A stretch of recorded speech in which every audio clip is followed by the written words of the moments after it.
హ్రీంకారాసనగద్భితా నలసికాం సౌహ క్లీం కళాం బిభ్రతీం సౌవర్ణాంబరధారిణీం వరసుదా ధౌతాం త్రినేత్రోజ్వలాం వందే పుస్తకపాశమంకుశధరాం స్రగ్భూషితాముజ్వలాం త్వాం గౌరీం త్రిపురాం పరాత్పరకళాం శ్రీచక్ర సంచారిణీం. ఓం శ్రీ బెజవాడ కనకదుర్గాదేవ్యై నమః. శ్రీ దుర్గామలేశ్వరాభ్యాం నమః. మనకి కుజగ్రహానికి చాలా ఇంపార్టెన్స్ ఉంది. ఆ కుజగ్రహము కనుక మన జాతకంలో బలమైనటువంటి స్థానాల్లో కనుక ఉన్నట్లయితే బ్రహ్మాండంగా మనం భూమండలాన్ని పరిపాలించవచ్చు.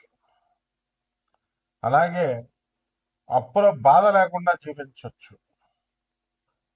ఒక మిలిటరీ కమాండర్, మార్షల్, అలా బ్రిగేడర్ ఇట్లాంటి పోస్టులు పొందొచ్చు.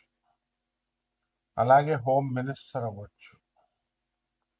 ఫైర్ ఎక్స్టింగ్విషర్లో సుప్రీం పోస్ట్ పొందొచ్చు ఆ డిపార్ట్మెంట్లో. అదేవిధంగా రియల్ ఎస్టేట్లో ఒక టాప్ లెజెండ్స్గా మారచ్చు. అటువంటి ప్రాధాన్యత ఉన్నటువంటి కుజగ్రహం కనుక మనకి శత్రుక్షేత్రాల్లో ఉన్న, శత్రు స్థానాల్లో ఉన్న, శత్రు గ్రహాలతో ఉన్న, మనకు అనుకూలంగా లేకపోయినా మనకేమవుతుందో తెలుసా? అప్పుల పాలైపోతాం. భార్యాభర్తల మధ్య వియోగం ఏర్పడుతుంది.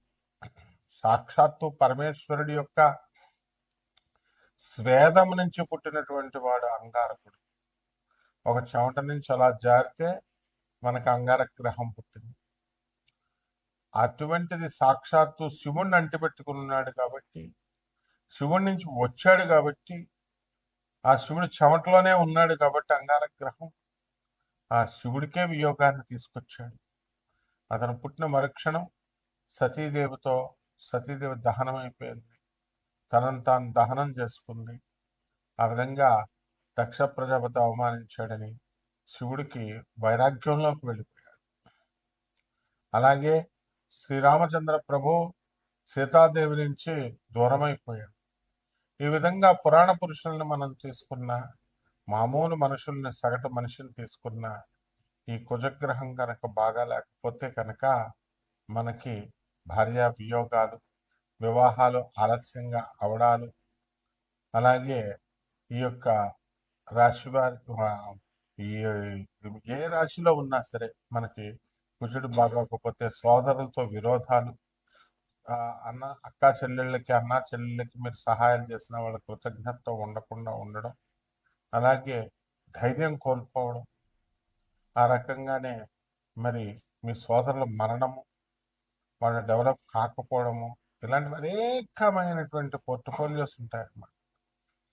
అయితే ఈ కుజగ్రహము మనకి జనవరి 15 నుంచి మనకి మకర రాశిలో ఉచ్చస్థితిలోకి బ్రహ్మాండంగా వస్తున్నాడు. దీనివల్ల కొన్ని రాశుల వాళ్ళు అద్భుతాలు చూస్తారు. మా పేర్ల మీద స్థలాలు ఉన్నాయండి, మాకు రేట్లు పెరగట్లేదండి అనుకునేటటువంటి వాళ్ళకందరికి కూడా కొంతమందికి రేట్లు పెరగడం జరుగుతుంది. అదేవిధంగా స్థలాలు మేము అమ్మాలని ఎంతగా ప్రయత్నిస్తున్నామండి, కానీ అమ్ముడవట్లేదండి అంటాడు. కుజుడు స్ట్రాంగ్ ఉంటే మిమ్మల్ని ఎలా అమ్మనిస్తాడు? ఆయన మేము క్షేమాన్ని కోరుతాడు. అందువలన అమ్మనివ్వకుండా స్థలాన్ని మీకు ఉంచుతాడు. ఈ రకంగా అనేకమైనటువంటి మ్యాజిక్స్ని కుజగ్రహం చేయగలుగుతుంది. కాబట్టి అటువంటి కుజగ్రహము మనకి జనవరి 15, 2026 సంవత్సరం నుంచి మకర రాశి ప్రవేశం చేయడం, అలాగే మనకి ఫిబ్రవరి 24వ తేదీ వరకు కూడా మనకి అక్కడే ఉండడం మకర రాశిలో అద్భుతమైనటువంటి మార్పుల్ని మన జీవితాల్లో ద్వాదశ రాశి వారికి తీసుకొస్తుంది. అయితే ఇవన్నీ కూడా రాశి ఫలాలన్నీ కూడా మనము కోటాను కోట్ల మందిని కామన్ ప్లాట్ఫారం మీద మనం చెప్పబడుతున్నాయి కాబట్టి వ్యక్తిగతంగా జాతకాలను బట్టి మనం చూసి చెప్పాలి. ఎలా మీకు ప్రమోషన్ వస్తుందా, అసలు మీకు ఉద్యోగం వస్తుందా, చదువులో ముందుకెళ్ళగలుగుతారా? అసలు ఈ వివాహాలన్నీ కూడా ఆగిపోతున్నాయి, ఆలస్యం అవుతున్నాయి.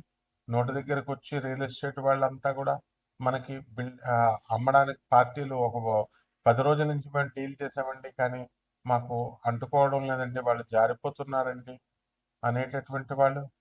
వివాహాలు, ప్రేమ వివాహాలు, వీళ్ళంతా కూడా మేము వెళ్తున్నామండి, కానీ అక్కడ ఈ ప్రేమ వివాహాలు ఫెయిల్ అవుతున్నాయండి.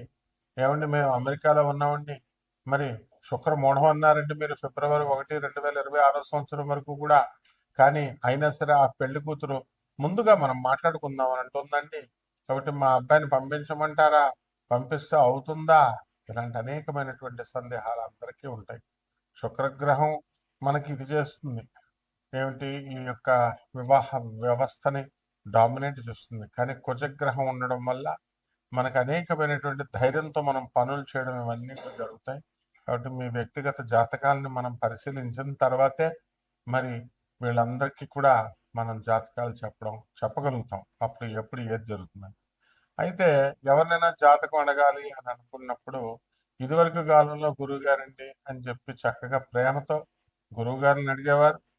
పాతకాలం గురువులంతా కూడా మా గురువుగారు మధుకృష్ణ శాస్త్రి గారు, మరి అలాగే శకుంతలాదేవి గారు, వాళ్ళంతా వచ్చేవారు. బెంగళూరు వెంకటరామన్ గారు, వీళ్ళంతా మా గురువు గారి దగ్గరికి సశాస్త్రీయంగా సహేతుకంగా మేము మా గురువులకు కృతజ్ఞతలతో చెప్పాలి. ఎందుకంటే అంత చక్కగా శాస్త్రబద్ధంగా మా గురువులు చెప్పేవారు. మరి అటువంటి డిసిప్లిన్ అనేది గురువుల దగ్గర నుంచి వస్తుంది. కాబట్టి మా గురువు గారి దయ వల్ల మనకి డిసిప్లిన్ అనేటటువంటిది మనకు రావడం జరిగింది. కాబట్టి పాపం జాతకం తెలుసుకోవాలని చాలా మందికి ఆశ ఉంటుంది, కానీ ఇప్పుడు కమర్షియల్ అయిపోయింది పాపం. మరి వీళ్ళు కూడా బతకాలి, జనం కూడా అలాగే తయారయ్యారు. డబ్బులు గురుగారి చేత ఫ్రీగా చెప్పించుకుందామని తప్ప అసలు మరి ఛానల్ కెమెరామ్యాన్లకి జీతం ఎలా వెళ్తుంది, ఛానల్కి జీతం ఎలా వెళ్తాయి, యాంకర్లకు జీతం ఎలా వెళ్తాయి, కరెంటు బిల్లులు ఎవరు కడతారు, అద్దెలు ఎవరు కడతారు, ఇవన్నీ ఎవరు చూడరు. అంతేకాకుండా టైటిల్స్ ఎలా పెట్టారండి, అలా పెట్టారండి, ఏమండి ఇలా చెప్పారండి అనే సలహాలు ఇవ్వడానిక మనం ఫోన్ నెంబర్లు ఇచ్చేది? మీరు తెలుసుకోండి, లబ్ధి పొందండి. అలాగే ఈ యొక్క మోడర్న్ సైన్స్ మనకు వచ్చింది. మోడర్న్ సైన్స్లో మనం ఐఐటి మద్రాస్ నుంచి పిహెచ్డి చేయడం వల్ల ఫిజిక్స్లో చక్కగా మనకి నాన్ కమర్షియల్ బేసిస్తో అందరికీ జ్యోతిష్యం అందుబాటులోకి రావాలి, ఫోన్లే పాపం తెలుసుకుంటారన్న ఉద్దేశంతో మనం చెప్పడం జరుగుతుంది. అయినప్పటికీ కూడా మీరు క్రిటిసైజ్ చేసిన ఇచ్చేసిన మరి బాధ కలిగి మొత్తం అసలు ఎవరికి చెప్పకూడదురా అని అనిపించేస్తుంది అనమాట. కాబట్టి అలా కాకుండా మీరు జాతకాలు తెలుసుకోండి, ముఖ్యమైన ఈవెంట్స్ మీరు తెలుసుకోండి చక్కగా. ప్రతి ఒక్కళ్ళు కూడా డిసిప్లిన్ అనేటటువంటిది ముఖ్యం. ఫస్ట్ ఆ డిసిప్లిన్ ఇచ్చేదే కుజుడు అనమాట. ఇప్పుడు జుట్టు ఎక్కువ పెంచుకున్నారనుకోండి, కుజుడు అంగీకరించడు. ఇలాంటి ట్రిక్స్ ఉంటాయి, అందుకు గురువు కావాలి. అంతేగాని ఊరికనే జాతకం ఏమండి నేనే మనం జాతకం చెప్పేస్తామండి, వీళ్ళకంటే నాకే బాగా తెలుసండి. ఒక ఆవిడ చెప్తుంది యుఎస్లో ఉండి, నేను జాతకాలన్నీ నాకు తెలుసండి. తెలియడం కాదమ్మా, నీ గురువు ఎవరో తెలియాలి. నీ పొజిషన్ ఫస్ట్ పాయింట్.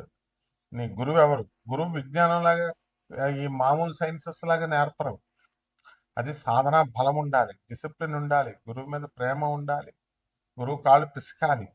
ఇన్ని తతంగాలు చేస్తేనే గురు పరంపర.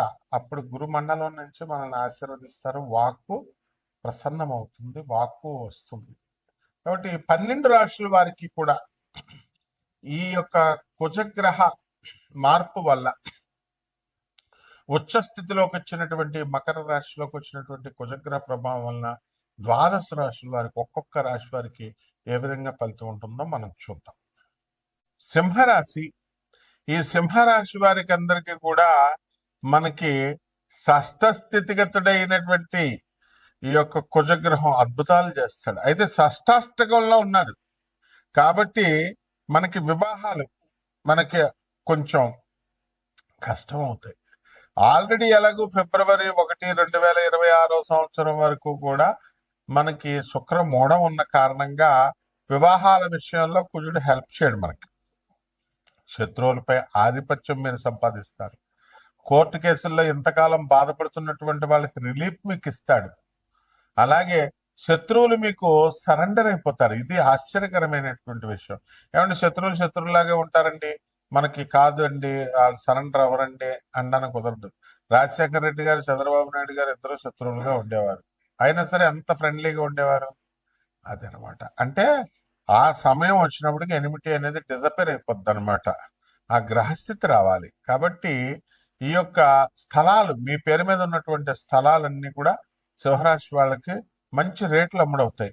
మీ పేరు మీద, మీ నాన్నగారి పేరు మీద ఉన్నటువంటి స్థలాలు మీ తమ్ముడు వాటాకు వస్తాడని చెప్పేసి మీ అమ్మేసి చక్కగా మీ పేరు మీద మీ తండ్రి గారు మీకు రాసేస్తారు. అప్పుడు no problem from your brother side, from your sister side.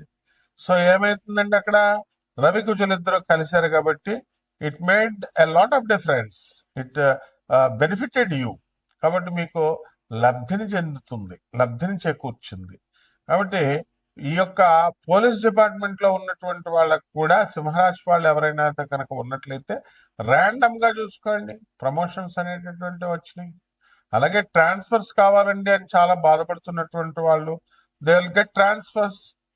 And ఈ యొక్క భూములు లిటిగేషన్స్ తో ఉన్నటువంటి వాళ్ళకి మీకు ఎంతో అడ్జర్న్మెంట్ డేట్స్ వేస్తూ, వాయిదాలు వేస్తూ మీకు చాలా విసుగు తెప్పించినటువంటి వాళ్ళు ఆశ్చర్యంగా మీ అందరికీ కూడా సాల్వ్ అయిపోవడము, అండ్ జడ్జ్మెంట్స్ రావడము, ఆర్డర్స్ రిజర్వ్ లో ఉండడము, ఇవన్నీ కూడా చాలా విచిత్రాలుగా చేస్తాడనమాట. కాబట్టి ఈ యొక్క పరిహారాలు మీరు తెలుసుకోవాల్సినటువంటి వాళ్ళు ఏం చేయాలండి అని అంటే, మనకి రవి రవి గ్రహముకి మీరు జపం చేసుకోండి. తర్వాత రవి స్తోత్రాలు చదువుకోండి. కేవలం స్తోత్రాలు ఇవన్నీ చదివితే కుదరదు. మీరు పేదవాళ్ళకి చేయాల్సిందే, అనాథలకు చేయాల్సిందే, వికలాంగులకు చేయాల్సిందే, సాధువులకు చేయాల్సిందే. మీరు ఉత్తుత్తు పూజలు ఎన్ని చేసినా, ఎన్ని దేవస్థానాలు తిరిగినా, అవి తిరుపతి అవనియండి, శ్రీశైలం అవనండి, అంత పెద్ద దేవస్థానాన్ని it won't give you any result. అంటే పేదవాడి దరిద్రుడే నారాయణుడు. కాబట్టి ఎట్టి పరిస్థితుల్లో రావి చెట్టు చుట్టూ ప్రదక్షిణ చేసుకోండి. అలాగే రవికి గోధుమ నూకలతో ఇచ్చి గోధుమని దానం చేసుకోండి పేదవారికి అందరికీ కూడా. అలాగే చక్కగా మనము జిల్లేడు పువ్వులతో ఆదివారం నాడు సూర్యనారాయణ మూర్తి ఆరాధన చేసుకోండి, బ్రహ్మాండంగా ఉంటుంది. శుభమస్తు.